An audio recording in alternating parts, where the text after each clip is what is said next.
মাসিক কেমন খরচ হয়? গুটি গুটি পায়ে ছুটে চলা, খেলায় মত্ত থাকা আর সার্বক্ষণিক চঞ্চলতা। যাদের বাড়িতে পোষা বিড়াল রয়েছে তারা বিড়ালের এসব খুনসুটিতে অভ্যস্ত।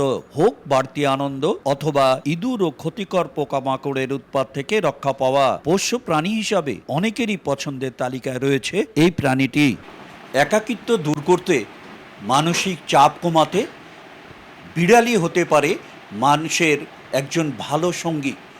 আর এই কারণেই প্রতিনিয়তই বিড়াল পোষার শখ বাড়ছে নীলফামারীর সৈয়দপুরে কয়েক বছর আগেও বিড়াল পোষা পরিবারের সংখ্যা ছিল হাতে গোনা, তবে এখন তা ৫ শতাধিকে ছাড়িয়েছে। পাশাপাশি গড়ে উঠেছে পোষ্য প্রাণীদের জন্য খাদ্য সামগ্রী, ব্যবহৃত বিভিন্ন উপকরণ ও চিকিৎসা সামগ্রীর ব্যবসা প্রতিষ্ঠান। সময় কাটানোর জন্য তো কাউকে দরকার, তখন আমি আমার হাজব্যান্ডকে বলছি আমাকে একটা ক্যাট কিনে দিতে, তারপরে কিনে দিছে, তখন থেকে আমার কাছে আসেও। একটু শখ করে বাসায় পুষছি, যেমন ও দেখতে সুন্দর আছে আমার কাছে সুন্দর মনে হয়। ওকে আমি অনেক খুঁজে খুঁজে নিয়ে আসছি ঢাকা নারায়ণগঞ্জ থেকে।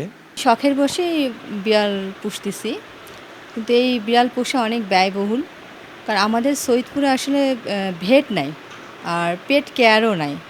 এদের ভ্যাকসিন এবং এদের আদার্স অন্যান্য সরঞ্জাম নিতে হলে আমাকে রংপুর যেয়ে নিতে হয়। খাবার হিসেবে হচ্ছে গিয়ে মাঝে মাঝে ক্যাট ফুড দেই, আবার হচ্ছে ক্যান ফুড, তারপর হচ্ছে চকলেটগুলা, আর হচ্ছে গিয়ে চিকেন হচ্ছে গিয়ে মিষ্টি কুমড়া দিয়ে ব্লেন্ড করে দেওয়া হয় ওকে খাবার হিসেবে। সৈয়দপুরে যে এত বড় একটা বাজার আছে বিড়ালের, মানে অনেক বিড়াল সৈয়দপুরে, আর যারা পালন করে তারাও মানে অনেক শৌখিন হয়। দিন দিন পোষ্য প্রাণীদের প্রতি মানুষের আগ্রহ বাড়লেও অসুস্থ হলে স্থানীয়ভাবে প্রয়োজনীয় চিকিৎসা সেবা পাওয়া কঠিন। এ বিষয়ে ভবিষ্যতে উদ্যোগ নেওয়ার আশ্বাস প্রাণী সম্পদ বিভাগের। বিশেষ করে পেট অ্যানিমেল, ডগ, ক্যাট এবং রেবিট, এগুলোর মধ্যে বিড়ালের সংখ্যাটা মানুষের এবং সাধারণ মানুষের একটা আগ্রহ বাড়ছে।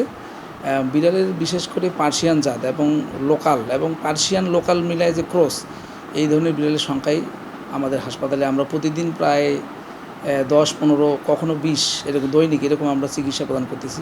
নীলফামারীর সৈয়দপুরে ক্রমেই বিড়াল পোষার চাহিদা বাড়লেও এর দেখভাল নিয়ে নানা সমস্যায় পড়তে হচ্ছে মালিকদের।